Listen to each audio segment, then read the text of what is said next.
Democrats appear to be sharpening their knives as they prepare to regain control of the House. And sources tell CNN that Trump is concerned that impeachment is a, quote, real possibility. I want to bring in now Democratic Congressman Eric Swalwell, who sits on the House Judiciary Committee and is also a member of the House Intel Committee. Congressman, thank you for joining us. Good evening, Don. Thanks for having me back. So as I just said, we're hearing the president is worried tonight. Should he be?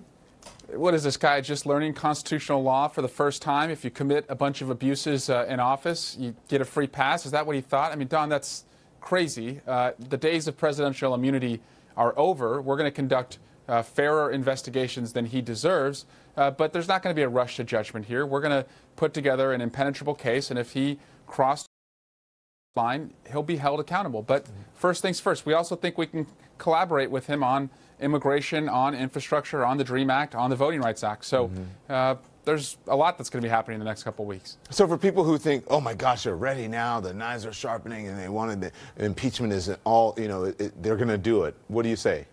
I say, again, we're going to put together an impenetrable case, and we're not going to be as reckless with the facts as he is. All right. So, listen, White House officials are telling CNN that they don't think campaign finance violations would bring bipartisan support for impeachment. Are they minimizing the crimes that have allegedly taken place?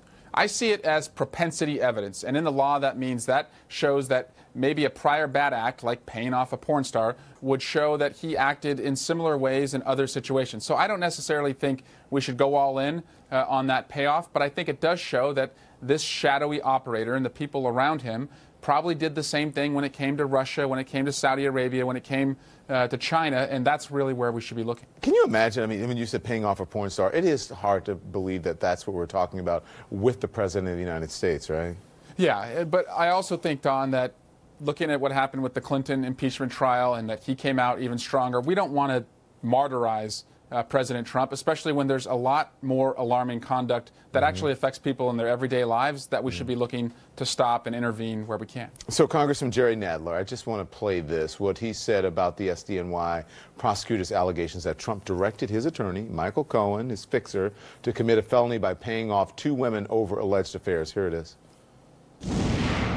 They would be impeachable offenses. Whether they are important enough to justify an impeachment is a different question, but certainly they'd be impeachable offenses because even though they were committed before the president became president, they were committed in the service of fraudulently obtaining the office. So obviously the allegations against the president haven't been proven, but if they are, do you agree with Congressman Nadler that they are impeachable offenses?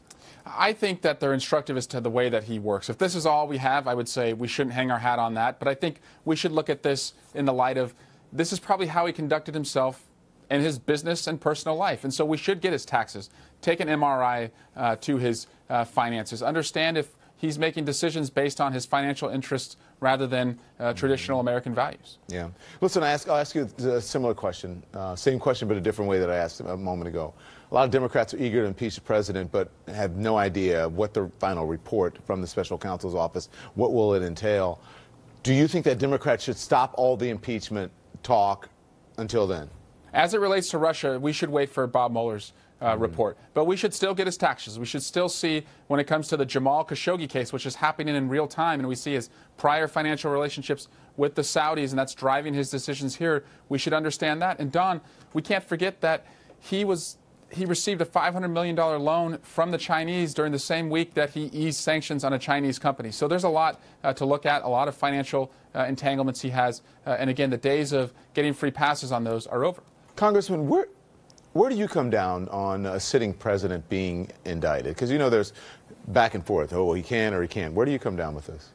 Well, I don't agree that he cannot, but if that's the DOJ policy, I think we should look at extending the statute of limitations if a DOJ policy prevents someone from being indicted. It should just pause until that person gets out of office. They shouldn't be able to escape being held accountable because they win re-election. And Don, there's also an issue here that because the president may fear he's going to go to jail if he doesn't win re-election, he may be acting erratically as we get closer to the presidential election to try and save his own skin.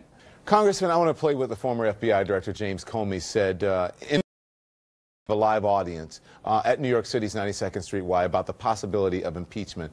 He did this over the weekend. Here it is. hope Donald Trump is not removed from office by impeachment, because it would let the country off the hook. And it would drive into the fabric of our nation a third of the people believing there was a coup.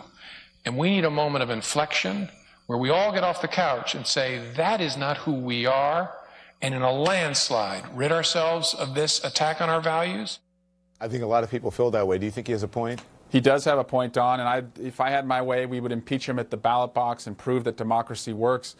But we also have a rule of law, and no one's above the law, especially the president. And if he crossed clear, bright, red lines, he's going to have to be held accountable. And it's going to be a tough choice for the nation and the Congress. But I think the best thing we can do is to just assure the American people we're going to do our job in conducting oversight and looking at what he's done and seek bipartisan buy-in if he's crossed the line. Congressman Swalwell, thank you very much. I appreciate it. My pleasure. Thanks, Don. New incident of hate speech and violence throughout the country continuing a troubling trend. More about what's behind the increase of hate in America next.